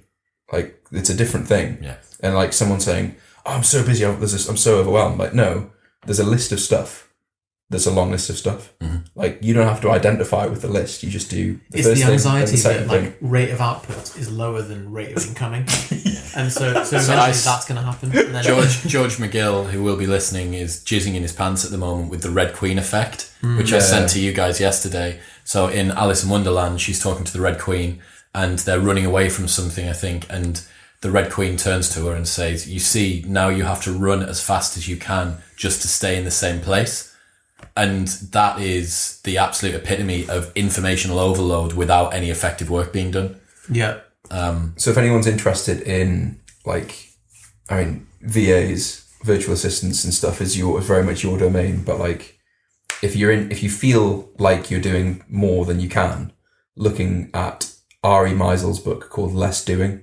So he was a guy who was diagnosed with Crohn's disease. You recommended a podcast today, didn't you? oh yeah. So he had Crohn's disease and was only able to work an hour a day. He sent me his book. It was Yeah. So like Just outsource his life, didn't he? he's just very big on, and it's simple stuff, but it's like it's the kind of thing you read it and you're like, oh, obviously, but why didn't I? And it's just write out really clear process notes for things that you don't need to be doing. And Building a manual of you, he calls it. So like I actually wrote, before I went on Love Island, I wrote a Word document that was how to be Chris ... okay, Well, there we go. You And are it just, I still don't need to be there. I could just give it to anyone and just be like, that's what I do. That's my week. That's what I do every single, okay. Like, the worst problem about you is that a lot of the time it's got to be you that does the thing. Like, I couldn't tell someone else what it is that I say on the front door of a club and then get them to turn up. So the manager would go, who are you? I'm Chris for tonight. No, I suppose if you don't have to do everything else. Like, if that's the one thing you have to do. Yeah. But yeah, it's tough. So I'm going to do one, because Video Guy Dean is in the optimal position. I'm going to do one which I use on nights out, which is a specific kind of handshake when I really, really don't want anyone to come close to me. So, John, if you can imagine that you are a drunk customer on a night out, you're going to have to stand up now. So if you can imagine that you were a drunk customer, you're going to have to come round. Drunk customer on a night out, okay? And you're coming up to me and you're being, oh, I'm so drunk. What are you going to do to And me? you go, come on, shake my hand. Are you coming? You could go for the hug. Go Oh, for the hug. you're alright, mate. Yeah, mate, how are you doing? Yeah, so to go again. Go Oh, hello, mate. Yeah, how are you doing, mate? Okay, that's very good, very Right. good. So as you So it's see, you I shake thought hands. I thought you were gonna. No. So you bring me shake in and then push me as away. you shake hands with someone, as opposed to allowing them to fold in towards you as they go for the hug. What you do is you keep your arm extended and push their arm into their own chest. So yeah, you push back like that. And then all that they do is they end up with this kind of chicken wing thing that sticks out to the side, but you've got complete control of where they are, because they're basically they're anchored from the middle of their chest into your hand. okay. And for mitigating how close a drunkard gets to you, it's unbeatable. I'm also going to do, because I'm on the topic, I'm going to do the most effective way to move through a crowd of people in a nightclub. Blading. Blading. Is that being at that angle? Angular. Yeah, you want to you want to be more forward than you are to the side. You don't want to be at 45 degrees. You want to be probably more at 30. And then you want to go with your non-dominant hand first. And if you have a drink, you want your drink to be held from the top of the glass. What are you doing with your arms? So first hand's going either out like that. You can either have a hand out if you really need to scythe through a crowd of people, or you're usually okay with shoulder. The problem with that, you don't want to be like groping someone and then you get a... You're usually okay like to go like that, but you know, if you go side on with non-dominant hand first, and then drink is held from the top because that's the most effective way to not spill. Because if someone knocks into you, your hand naturally allows the weight of the water, or the liquid that's in there to slosh around, but it doesn't come out. So if you're holding it like that, it's the exact opposite. So blading, non-dominant hand and non-dominant arm first, and you want to be moving as quickly as possible through if you move with purpose, people get out your fucking way. Like, that's as advice from someone who spends his evenings moving through crowds of people. That's those are two very optimal strategies. That's a very well-informed tip, having done that hundreds of times. Years of experience. I had a friend at school who always looked like he was much taller than everyone else, like always looked older. He used to like dress pretty smart, so like he would come on nights out and he was wearing like sort of like chinos and a shirt or something like that. So he always, you look at him and you think like he's an official. Could be fairly important. And he used to go up to groups of people and go, I'm really sorry, I'm the manager here. There's bits of glass in the drinks, so I'm going to have to take everyone's drinks off them. And he used to just take everyone's drinks and walk over to our table and put them down. There's your drinks. And no one ever said anything to him. He'd tell people to go and like sit in different places and stuff. Yeah, you just do anything with enough confidence. And so we've got an upcoming video that we'll do. It might be a podcast, it might be a Monlongy video, or it might be a combination of the two, which is going to be how to beat nightclubs. And this is going to be so good because it's all of the things that I would have fallen for back in the day as a club promoter. But basically how to get into any club for free, how to get into VIP, the booking procedure of what you need to do and say in advance, what you should say on the door. Like the number of times in Vegas, the number of times I managed to get onto Chris Brown's table by just being commanding and saying, like, so one of the guys said, mate, like, essentially, sorry pal, you can't come in here. So, sorry mate, I'm at work. Straight through. Immediately. Like, well, you said, sorry, I'm at work. Sorry mate, I'm at work. Like with a kind of a little bit of, do you not know who Indignant. I am? Yeah. That's ridiculous. My experience of being in a queue at Vegas was Paul, white trousers Paul. Yep. So Chris remembers Paul. So standing, we saw the size of the queue. We're like, I'm a bollocks waiting in that. We'll go speak to that bouncer. Massive, massive man. Paul was like, is there any way to skip the queue? And the guy went, it's Vegas. You can do whatever you want. He was like, how much is it? And he was like, how much do you think it is? And Paul went, is it £200? Because if it's £200, that's bullshit. I'm not paying £200. Why did he start there? I don't know. He was like having a conversation with himself. Paul, do you want to take yourself off to the corner, mate? Once you've had an argument, you go speak to yourself over there. let Paul. me know who wins, and then if you... But yeah, so I remember being amazed at how the, like, I don't know, I'll be using the wrong terms, the organizer, Yep. The guy who's like promoting the event. Yep, the promoter is just going along the line of people, and people are just handing him wads of cash. And I watched him take the wad of cash out, count it, give it back to him, and then give him another one. And be like, all right, like, you must be just that, and you've already covered your whatever costs you have. That's your income. I was like, I need to move to Vegas. People's desire or people's preparedness to spend money. Darren once sold 2 queue jump tickets to people who'd already bought tickets. So they paid for tickets to a New Year's Eve party. This is years ago at Riverside. And they didn't want to wait in the queue. Remembering the queue's moving like quick. If you don't have to take money off someone outside of a nightclub and they're just bloop, just letting them in. Bloop, like you literally just get your tickets out, scan it, stamp. You usually don't need to get your ID out either because your ID's been verified through the purchase. And 2 guys from London didn't want to wait in the queue and paid Darren £50 each on top of £10 each ticket entry. So it's £120 for 2 entries. I suppose like there's this feeling on the night out, isn't there, that people get sucked into this idea that like I need to spend money to show off, which is why like you know that when someone buys a bottle Great for people like him. But Yeah, fantastic. But like the fact it's an event, isn't it? Like you have people coming out with The shows. With I mean, we sparklers. capitalise on that on a Friday at Candy Pants, right? Like that's the whole point. You can spend £65 or £100 on a mid-level or high-level bottle of vodka and have the entire room's music change and a bunch of pretty girls put on fluffy animal heads and carry boards out that have got your name on. It's just pure peacocking. And like more and power. all they've done spend 60 quid. I tell you what, Like anyone in the room could do that, can't they? Yeah, So they can. But otherwise they shouldn't be there. what's really cool is when you see what's really interesting in a nightclub is when you see two competing groups of males that have got a high amount of disposable cash and they just start outspending. have you witnessed that? Like, Yeah, and that's when you see the club, because we don't take the money, right? Like it's fun for us to watch, but I'm like, none of like those 10 bottles of Ace of Spades at £3,000. That £3,000, none of that's going in my pocket. But you see, apparently I've heard some stories of mobs where this has gone through the roof, and you've got two competing big groups of guys, and one will get £5,000 show, £7,000 show, £10,000 show, and it's like a game of chicken. Of like, all right, okay, yeah, you think you've got that much money? No, like bigger. God. What's the largest bottle of vodka that you've got? What's the biggest bottle of champagne? What's the most expensive show? And you just have these two sort of dick It's measuring. interesting because they don't go initially for the top one. It's like an auction. So yeah, which is ridiculous. Like it's like, oh bollocks, okay, I need to go a bit more, as opposed to just like I just want to have a nice time. Where someone spends 500. Now what? Yeah, But what if he does 105? million.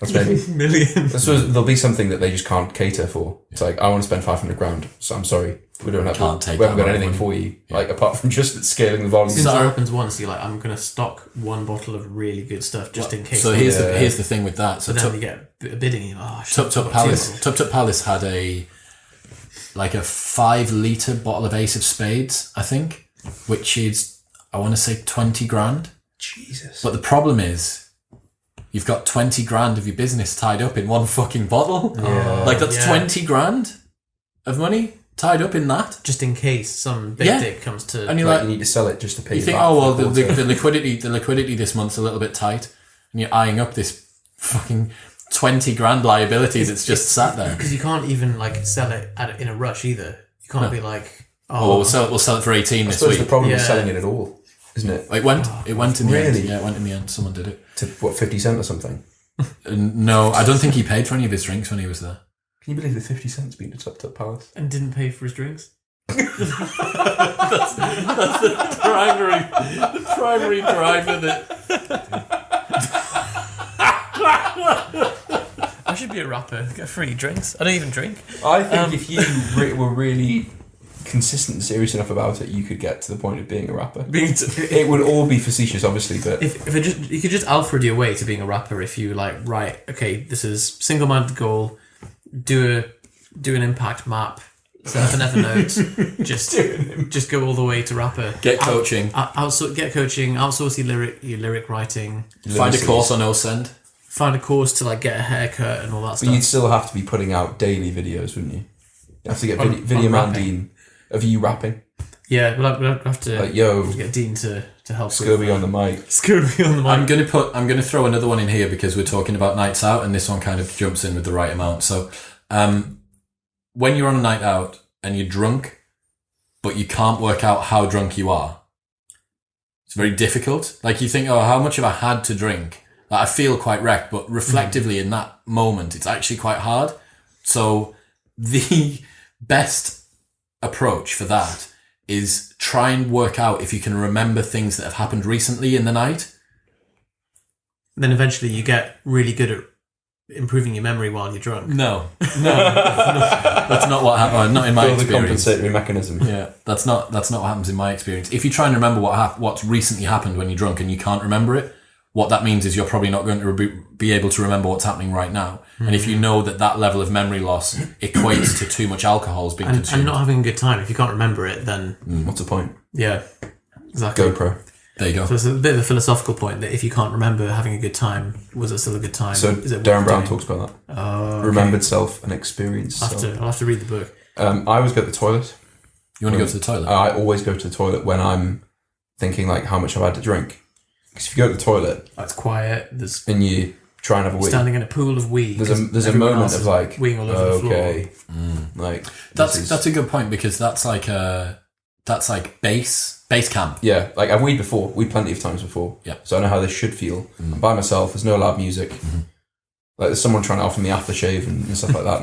Not too much stimulus. But like it's a fairly quiet time. I'm like, let's just do You're it. in a petri dish, aren't you? Just do it. Let's see what the culture has. I hate nightclub toilets. You're standing in the Messy. an inch layer of wee. There's the guy pressuring you to buy stuff, and he's like, you're like, look, I'm not. Look, paying mate, you, like, if I don't want to wash my hands, that's my decision. Well, like, you wash your hands, and then they hand you a towel, and you're like, no, I'll get my own towel, because We've still never been on a proper night out. proper, like, Yeah, I think we You need said to. 2 years ago we were going to do it. I did. We've done a few, but we haven't gone like. There was a time we went to that. It's the only time I've ever been to that club. Jaloo. And you drank the really strong Ray Nephew's Oh, 80% God, yeah. overproof with rum. honey, and then you had whiskey and honey with. So Chris was like, "Do you want a drink?" He said, "I was like, I'll just have water." And he was like, "Right, pick a drink, or I'm picking you one." And I was like, "No, really." And then he turned around with a double shot of this 80% rum, and then a double Jack Daniels and Coke afterwards. And you drink the rum, and it just hits you, and you're like, "Oh no, I've got to cycle back now." I forgot that you were It's like- cycling. it's like I made 1 you a.m. text me when you got in. I was like, you're going to have to text me and let me You're know like, that do you not got die. on. It was you sipped it. That's what I remember really clearly about that. Oh yeah, because it was like Like this is awful. I've seen people drink that and be immediately sick, and you just went, Yeah. yeah, it's quite strong. I'm like, yeah, it is quite strong. Get rid of it. We've just ruined our palates with years of horrible supplements and like hydrolyzed casein. So my life hack is, so here are the keyboard shortcuts for YouTube. If you're watching this on YouTube, Nice. honestly, so return to the start, 0, skip through 10, 20, 30%, 1, 2, 3, 4, 5, etc. So the number keys. Double speed or half speed is shift and the greater than or less than symbol. And you can keep tapping them to go all the way up to 2 times speed or all the way down to 0.25 speed. K is pause. J is back. Space is also pause. Space is also pause. Space sometimes jumps you down. Yeah. K is more reliable at least. J moves back 10 seconds. L moves forward 10 seconds. And with those, you're just a keyboard wizard. The reason I'm so obsessed with keyboard shortcuts is that they minimize being a Packard Bell and having to like move the mouse. Do what I do corner. basically. Well, so it's why we were talking about like the trackpad speed and just moving it up to the max and just. If you've not done that, you may have burying missed it Life for a Hacks while. 101. Like, immediately now, go to the top corner of your MacBook, because you are using a MacBook, because you are a sane human, and press on the Apple, System Preferences, Trackpad, and move your trackpad speed up at least 2 All the way notches. to the max. No, you will overshoot. It's diminishing return. Diminishing returns. It's a very, very short period of not being able to click on anything. So experience the trial by fire, go to the max, deal with a day of discomfort, and then suddenly realise that everyone When else you is operating when you the same. acclimatise, when you go back to using someone else's laptop, it feels pedestrian. You're like, It's ridiculous, yeah, you're having to like... So it shouldn't take more than one to get to where you want corner to to get corner, mate. Well, I think- half the trackpad. I think if it's someone's going, then your trackpad's wrong. What is going on? But so I recently, in fact, 2 days ago, went through and set loads of Alfred snippets and set up a lot of Alfred. I was very excited. I had a moment where I was like, you know what? Fuck it, do it. Yeah. He's right. I can't remember what I was doing, but I was typing something. I was like, that's the 4th time I've written that today. Or like trying to find a link and you're like, oh, Yeah. yeah, it's... So you know what it was? It was trying to find a login for a client's piece of software. And I know that, so I saved it to Evernote, and then I was like, why have I saved it to Evernote? So that I can go back to Evernote again to copy it again. So I was like, I mean, once you've even once you've copied it once, if it's a short period of time, you don't need to make a It's snippet in- because it's in the clipboard it's in the manager. clipboard, yeah. If it's in the last 200 things that you've copied, then... Which it almost certainly is. I want infinity copy. Oh, really? I want infinity copy. I think that's going to... It'll back up a little, but Yeah. it's fine. Cloud based the infinity. Pull the. Do you need infinity, or could you just go 1,000 or like Yeah, okay, 2,000? okay. But, well, infinity copy would just be snippets, wouldn't it? No, Almost. Like if you know what you're searching for, which you'd have to for infinity copy. good point. They just set up a You do mean infinite Clipboard. clipboard Yeah. entries. There's not a thing called infinity copy. Okay. Was it Oh my god, I need that. Right, I'm going to do another one because... Oh, it's your turn. Thank you. Sorry. I don't think we've done much on sleeping. Can we do one on your top knot, please? Video guy Dean, could you just move in on on Johnny's hair, please, if that's okay? I don't like it. A little bit closer. I don't like it. Thank you. Yeah, Two just great ones. It looks great. Look at the camera, please, Johnny, for me. There you go. I think you look fantastic. The problem is you haven't got rid of the sides. That's not my fault. It's a key commitment in It's the process. all. I have no involvement in it at all. My hairdresser has. So this was something we were learning today about outsourcing. Yep. That when you're outsourcing to someone who's an expert, don't interfere with their process. Yeah, fine. Like telling Dee to zoom in. Like Dee knows what he's doing. Fuck off. Yeah, exactly. Do you know what it is? So what you say is the desired effect, the desired outcome, and then get out of the way. Fuck the fuck off. Yeah. So I said, I want a top knot. She was like, don't worry. Leave it with She gave me a grace period, which I'm now way out of. I mean, there was a 14-day cooling off period in which under consumer law you could have stopped the process. Yeah, that's back now. and she would have very good. sorted me out. Interesting that you say we haven't done much stuff on sleep because the podcast, which is coming out in 2 days' time, which will probably be about 3 weeks ago when this gets broadcast, is with Dr. Greg Potter from the University of Leeds, PhD in sleep and chrononutrition. He is one of the UK's leading sleep researchers, and we did 2 hours on sleeping, optimizing sleep. It's like it's like the supplementary information to Matthew Walker's book Why We Sleep. It's fucking great. Very So keen for that. my tip is not necessarily, because I think where there's lots of people now with tips on like set your fixed wake up time, make sure your room's dark, all that sort of shit, and like Low hanging fruit. in an ideal world, like your sleep's just this thing, Seamless integration. algorithmic existence, but most people it's not. It's a bit of a mess. But there are so many people that I know who complain of like you wake up and you're like have a moment like when you get out of bed like a sore back, sore neck, like I've slept on my shoulder funny, like my arm's numb. I'm going to have to piggyback off yours in a second. I'm going to have to piggyback off yours. And then, You've opened up a complete fucking Pandora's box of optimization. and then those people get out of bed and then they go and try and squat or lift weights, and you're like, Is this Dab? What are you Does Dab doing? do this? well, Dab's pretty good actually. Is he? Yeah, it was actually Gemma who I was speaking to, and she was like, she showed me the way that she lay in bed when she was sleeping. And I was like, do you not wake up and feel knackered? Fucked. I was like on the front like It's that. like it's like free fall skydiver. Okay. So there are 3 Throwing videos that skydiver is always free falling. Isn't he? She, it, base jumper. they. Them. 3 videos by Kelly Starrett And what? that talk about rolling up a towel and sliding it in the pillowcase. So you have pillow, towel roll. Towel roll sits here, supports your neck, and then the pillow supports your head. So that basically, if you imagine that, you're like that in bed. So complete Alignment. midline, shoulder is back, not Down. like most people sleep. And you wake up and you're like, my neck doesn't hurt anymore. So I've started doing that since you recommended it. Without the towel though, I didn't know about the towel. Towel's key. Is it? Because I've got an IKEA pillow that has a head Ridge in ridge. it. Okay. That's interesting. But it's lovely. So, right? but Huge I think what's neutral key. I think what's key to do with sleeping posture. We didn't cover sleeping posture in the much in the podcast with Greg. What you do instead of, if you can imagine that I'm laid on the bed, I think that I'm right. Tell me if I'm wrong here. You, instead of having the pillow like this, you sweep the pillow down so it's like that, and then you turn over. So ideally, you want 2 pillows like that. Just watch the video. So what? Kelly talks about it. Are you ready for me to level this up? Video guy Dean, before you leave, we will get footage of this. In my bed now, I have a pregnancy pillow. Have you seen these? The ones that you hug.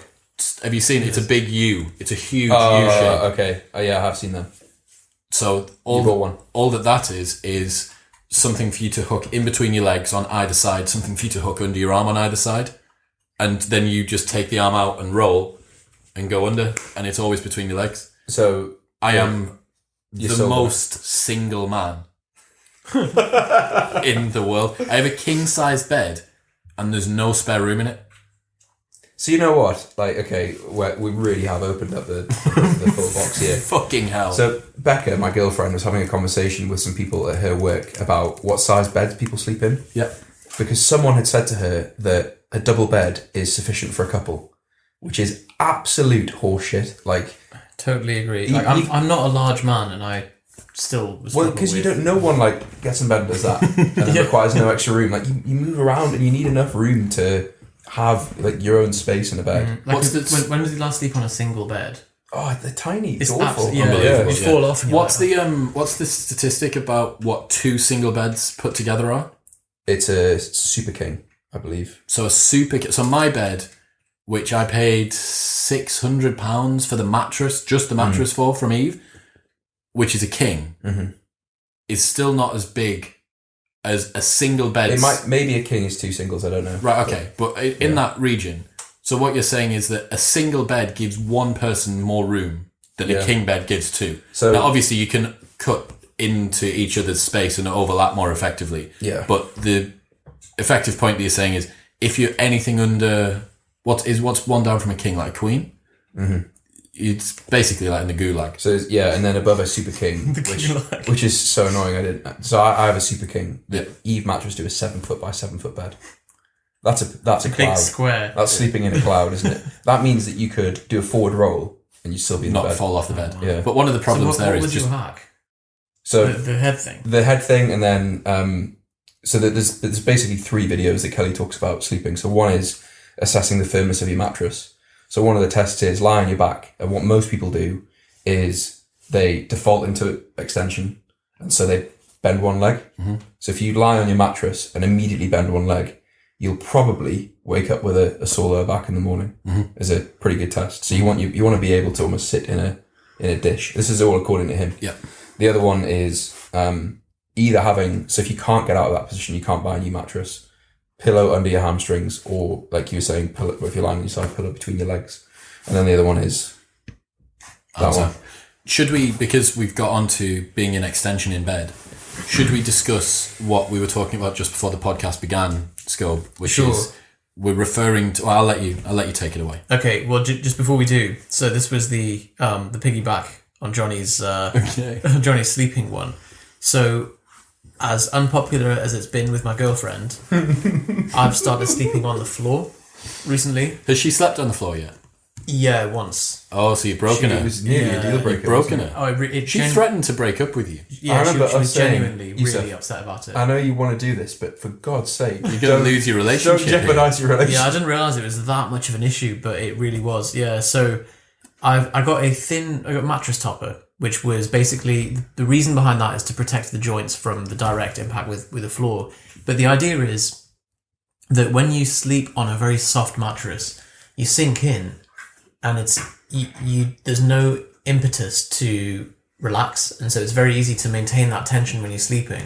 Which it sounds quite converse, right? That something soft doesn't help you in relaxing. It does sound converse, and then so I suppose the example is you need to think of like if someone gives you a massage, or you get a dentist, like a dentist has to drill your tooth with something harder than your tooth, or so what you're doing foam rolling, I suppose. Foam rolling, yeah. You're using something harder than the thing you're trying to loosen. And so when you're lying on the floor, you have to release that tension so that your body can shape to the floor.